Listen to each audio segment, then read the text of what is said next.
Welcome everybody to another episode of Chronicles Reviews with the Less Than Stealthy Ninjas. You are here with Scooter Ray and Tyke B, aka the Cinema Bros, because we're brothers and we're brothers. Bam, bitch. And if you don't know where that came from, then you're not cultured. So just give me a high five.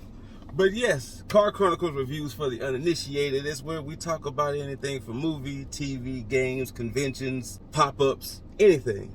And today, the movie we just got out of was Novocaine.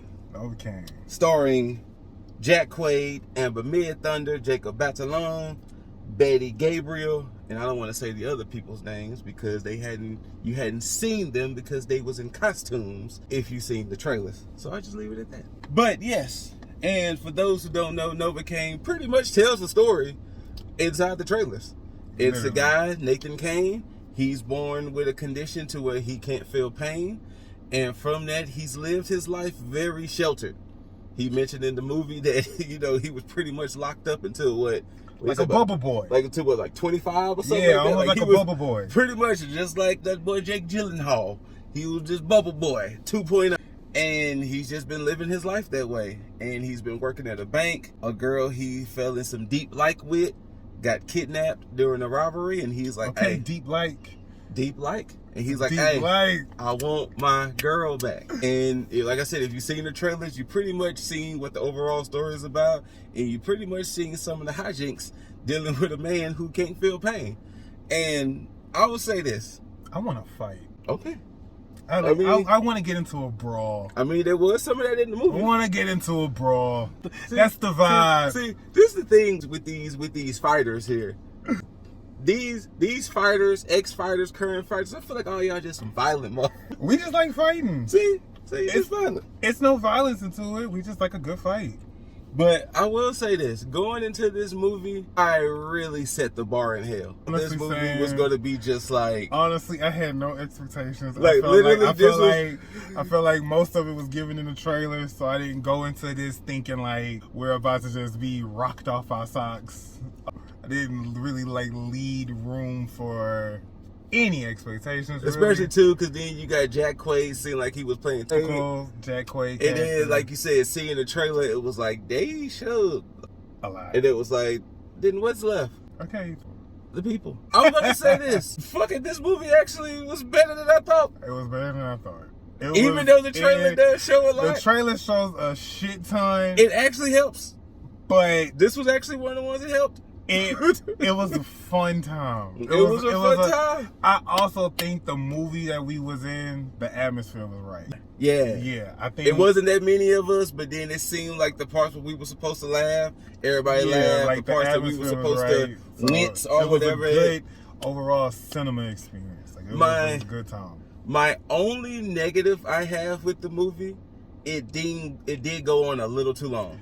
It's stretched, bitch. It is. I want to say this movie almost pushes 2 hours. It's stretched. Yeah, There was many times where I was like, okay, and then it was like, no, more movie. And I was like, work. like it almost pushes 2 hours, and not necessarily saying it needed it, because you could tell it was one of those movies where they wanted to tell you everything. So that way you wouldn't be left to it. But what about, did we miss? So, yeah, no. And just to let people know, this is definitely a one and done situation. Like, I can't see sequels from this. There will be no reason. Like, there will be no reason. The only way is if they just happen to put Novocaine in another hijink situation. Yeah, and then it'll just be like to play up the fact that he can't feel this pain. And then it'll 1000% turn into the original made so much money. And then let's just make a sequel. Yeah. But this is definitely a one and done situation. But yeah, other than the fact that it lasted too long, personally speaking, I give it a low movie FOMO. Low movie FOMO. Low movie FOMO. Okay, word. Like, yeah. I'll give it that too, because in the theater I was initially thinking I got the pass. I got the pass. Like, literally, okay. So for those who are new, our ranking system is trash.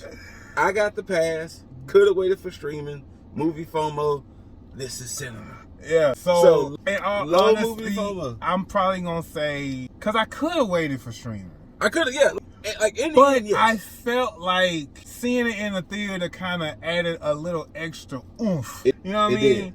And like now I see why they had that thing with the cast saying, "I'm glad you see it." Yeah, because like I felt like before the movie starts, Huey, Lord, that's the boys.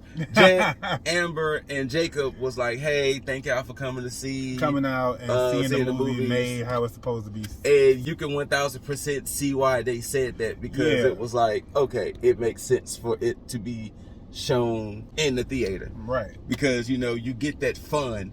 And typically you tend to watch movies in the theaters with minimum distractions. Exactly. Because and that's like another thing. Like I felt like if you watch this at home, going back to when you were saying how it kind of stretches, there's a lot of times where you may take a moment or two to like veer off, and especially if you're a person who can be on the phone. If you're a person who could be on the phone, or if you're a person who wants to multitask, this could definitely be one of the movies. And then you'll pop back in when you hear like, and you'll be like, what's going on? Yeah, I would say I'm teetering right. I would say low movie FOMO, just like I would say low movie FOMO. Because it was just Because overall it wasn't bad. No. And the fact that they literally gave you what the movie was about. If you've seen the trailer, you know what the movie is gonna give you. Yeah. There's no extra. But it's fun. It's a really fun movie. And surprisingly, I ain't gonna say surprisingly, but it is funny. Yeah. There's quite a few chuckles to be had. Yeah. And I will say this. If you hearken back to our companion review, this is that other side of Jack Quaid that we was talking about. Where he plays two people. How he's that fun, lovable goof. And then by Act 3, he turns into the man, in essence. But in this one, we got... Well, actually, I would say the same thing happened in this one. Same thing happened in this one. The only thing is that, spoiler alert... he's not a bad guy. He's not a bad guy. But turns into the man. Like, that's literally his roles. I mean, I would hope that, he's going to eventually do some other projects where, he gets to flex a little bit more.